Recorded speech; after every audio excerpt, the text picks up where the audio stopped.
hak siapa? Hak rakyat. Enggak. Pemda kalau nggak ada rakyat nggak jadi Pemda. Ngomongnya jangan begitu. Ini hak pejalan kaki. Ini hak trotoar. Kalau premannya gimana maksudnya? Ya, ada preman ada yang Suka mengoder.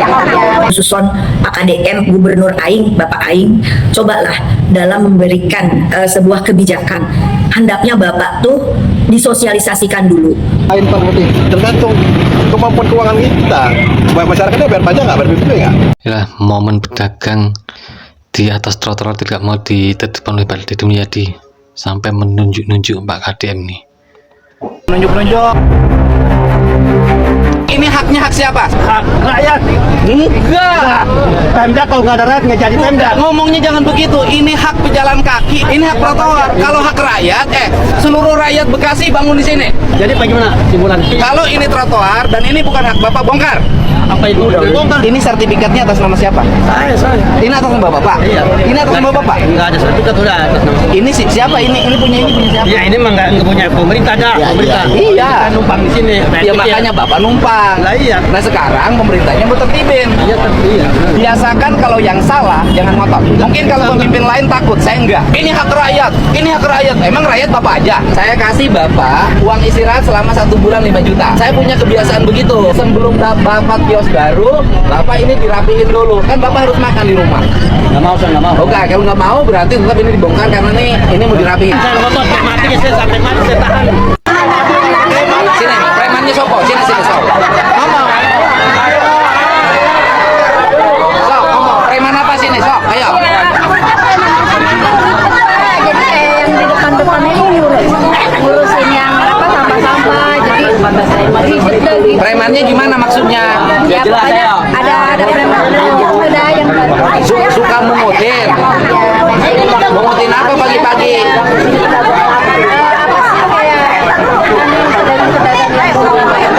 Diapain? Ini Kak. ya pokoknya ada Ya udah, mulai besok saya jagain brimob di sini tiap hari. Hidup Bapak! Jadi buat saya di akhir penyampaian saya kepada para pemimpin, bukan pemimpin daerah ya, dalam hal ini wabil khususon Pak KDM Gubernur Aing, Bapak Aing, cobalah dalam memberikan sebuah kebijakan, hendaknya Bapak tuh disosialisasikan dulu. Tolong Bapak itu disosialisasikan dulu, jangan Bapak langsung diimplementasikan Pak.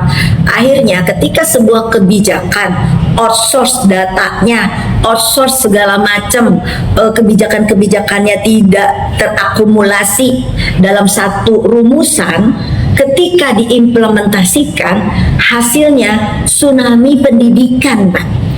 Kenapa saya katakan tsunami pendidikan, Pak KDM?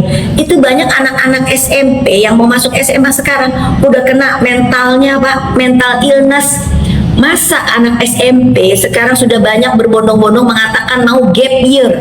Kan nggak ada Pak dari SMP ke SMA gap year. Kalau mereka masuk swasta, apakah ada anggaran uang mereka?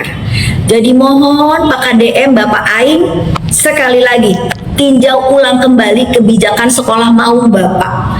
Ya Pak ya, tinjau ulang kembali agar tidak terjadi tsunami pendidikan di Jawa Barat. Itu aja Pak. Ini seorang ibu mengeluh anaknya alami perundungan di SD karena wajib bayar kas 15.000 sebulan. Pak Deddy langsung bertindak ini. saya habis itu Pak laporan ke UPT PPA Kenapa? terkait anak saya dapat kasus perundungan Dari mana? dari DN Mekarsari 3. Oh nih, Pak Wali Kota. Tapi anak saya nggak berani sekolah karena dia harus bayar uang kas. Kas apa? Kas wajib Pak sama pensi. Wah, jadi sekolah dicek Pak, ada bayar kasnya katanya, Iya, itu kan ada, nggak Pak. boleh. Anak saya keluar sekolah, Oke. ada lagi korbannya Pak. Ini usul korban apa sih? Korbannya itu kasusnya gini Pak, anak saya nggak bayar uang kas di sidang sama Komika itu wajib. Nanti nggak boleh gitu. Kan SD kewenangan pemerintah. Tapi ibu anaknya tiap hari jajan. Berapa jajan sehari Bu? Kadang jajan, kadang enggak. Enggak, saya nanya jajan sehari rata-rata 5.000. sebulan berarti 100.000. Ya karena saya dari keluarga mampu, Oke. saya cuma beli pembantu rumah tahu. Oke. Terus kemudian kalau bayar kas itu berapa sih? Bayar pensi dan bayar uang kas. Berapa? 10.000 dan tambah bensin nggak tahu berapa. Oh, jadi bayar kas 10.000. Ya. Berarti sebulan taruhlah 15.000. Ya. Sebenarnya begini, terlepas dari pungutan ya Bu ya. Kalau urusan pungutannya nggak boleh jelas, tapi libur jajan 3 hari bisa bayar loh. Itu saya nggak bayar Pak. Saya kalau saya nggak mampu. Ya ibu kan nggak mampu.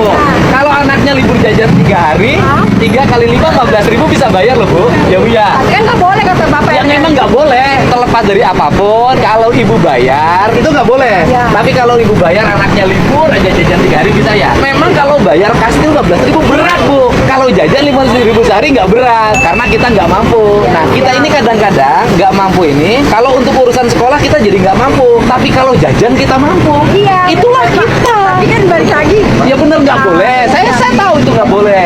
Biar ibu jadi mampu, jajan nyantikan, belajar nyimpen. Saya melarang pungutan. Tapi kalau anak ibu nyimpen 5.000 sehari, dipakai nabung itu jauh lebih baik daripada jajan. Ya kan Bu ya? Ya. Khususnya di Kabupaten Deli Serdang. Ini dikritik jangan rusak, Bupati Deli Serdang malah jawab tergantung warga bayar pajak apa enggak. Ini seorang pejabat ngomong kayak gini ya. Ini butuh solusi, kok malah ngomongnya kayak gini. Kan banyak yang merusak. Gimana Pak? Sekarang kan kita cerita yang paling gelombang ini. Jadi ya ini kita perbaiki tahun ini. Nah, kemudian di daerah lain Pak Bupati tergantung kemampuan keuangan kita. Supaya masyarakatnya bayar pajak nggak, bayar PPB nggak. Kalau nggak ada uangnya pemerintah dari mana? Nah ini kan sekarang daerah paling gelombang di daerah desa apa ini termasuk yang banyak selama ini termasuk PPB-nya bagus. Ya tentu pembangunan ke arahnya ke sana. Nah, jadi mana-mana yang bisa menaikkan potensi masyarakat dulu itu kita kerjakan. Ya. Jadi jangan hanya sekedar spill jalan jelek, tapi kontribusinya nggak ada. Nah, kita kan membangun bukan pakai apa, bukan memakai daun. Ya, kita sekarang kan membangun pakai kemampuan uang APBD sendiri. Nah, dana dari transfer dari pusat kurang, kita diharapkan untuk mengembangkan potensi penerimaan pajak daerah. Sehingga kalau pajak daerahnya nggak cukup, pembangunan apa yang mau kita kerjakan? Oke, terima kasih Pak. Ini bupati siapa nih ha? Bupati Deli Serdang ya. Jadi buat kalian rakyat Deli Serdang bayar pajak kalian, biar jalanan kalian itu diperbaiki. Jalan kalian tuh banyak berlubang. Cemana mau memperbaikinya kalau kalian tuh nggak bayar pajak? Kalian simak dulu ini kata-kata bupati kalian ya. Ya ini kita perbaiki tahun ini. Nah, kemudian di daerah lain Pak Bupati tergantung kemampuan keuangan kita. Supaya masyarakatnya bayar pajak nggak, bayar PPB nggak. Kalau Aku heran sekelas bupati ngomongnya kayak gini, seolah-olah dianggap warganya itu gak bayar pajak kali ya. Banyak jalanan rusak tapi jawabannya seperti ini. Kabupaten Deli Serdang itu adalah salah satu kabupaten yang paling kaya. Kalian lihatlah ya, Bandara Kuala Namu di Deli Serdang, kawasan industri Medan di Deli Serdang. Itu pasti banyak uang masuk, bukan sekedar mengharapkan dari uang pajak aja ya. Jadi seharusnya jalanan rusak itu bisa diperbaiki tanpa harus ngomong bahwasannya warga sudah bayar pajak belum. Malu seharusnya Anda sebagai bupati ya. Ini kayaknya rakyat Deli Serdang ini udahlah ya, nggak usah bayar pajak aja kalian sekalian kalau memang dibilang seperti itu ya. Jalanan kalian rusak sementara kalian udah bayar pajak tetapi tetap dianggap nggak bayar pajak. Aneh. Assalamualaikum, jumpa lagi dengan aku Lia Medan. Memang ya pejabat-pejabat sekarang nih macam-macam gini bentuknya, ya kan, modelnya ya. Apa yang ditanya entah apa yang dijawab. Ya, ini yang ditanya jalan loh, jalan. Seharusnya itu sudah ada anggarannya dari pusat juga. Ya. Kurasa kalau untuk APBD aja mencukupi, untuk membangun pasti lebih. Ya nggak mungkin, ya nggak cukup. Sekarang ini kalian tuh bekerja apa enggak? Jangan kalian alasan masyarakatnya bayar pajak atau tidak. Bagaimana kalau kami juga bertanya, bisa transparan nggak? Nah, gitu aja ya. Sembarangan jawab kok, asal-asal ngecaplak aja. Jangan ikut-ikutin atasan kalian itu kalau jawab asal-asal, ya. Kalian jangan membuat geram masyarakat. Kami sebagai masyarakat membayar pajak, ya, walaupun kami tidak tahu gitu.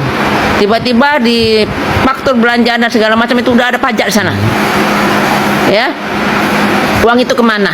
Kok dibilang kalau masyarakat ya bayar pajak apa tidak? Ya jelas-jelas jawabannya pasti bayar. Masyarakat pasti bayar pajak. Kerjaan kalian apa? Itu jalan digunakan juga untuk infrastruktur masyarakat, ya, yang bekerja, yang berdagang dan segala macam. Perbaiki, ya. Itu bakal merusak semua kendaraan-kendaraan dan juga menghambat, ya, perjalanan, menyita waktu dan segala macam. Jangan rugikan masyarakat. Itu aja. Assalamualaikum. Wassalam. Itu ya Pak Dirmiyati ya, saat pembersihan pedagang kelima ya, pemilik warung ini nggak mau dibersihkan, nggak mau ditertibkan, ngotot, tidak mau dibongkar, padahal dikasih uang bulanan lah 5 juta sebagai kompensasi ya selama pembongkaran itu ya. Dan ini Ibu Alimrut ini memprotes soal sekolah maung harus disosialisasikan. Waduh, mesti ada yang nggak setuju ya. KDM pun akan menyikat preman yang ada di Pasar Cikarang. Ini ya untuk Bupati Deli Serdang ya. Mau ditanya jangan rusak, mas jawabnya masyarakat bayar pajak apa enggak. Terus kan ada kan anggaran untuk pembangunan jalan itu. Ini kalau dibuat transparan gimana ini? Berani nggak Anda ditanya jangan rusak malah jawab kayak gitu? Gimana teman-teman? Terima kasih, jangan lupa like, subscribe, share, dan komen.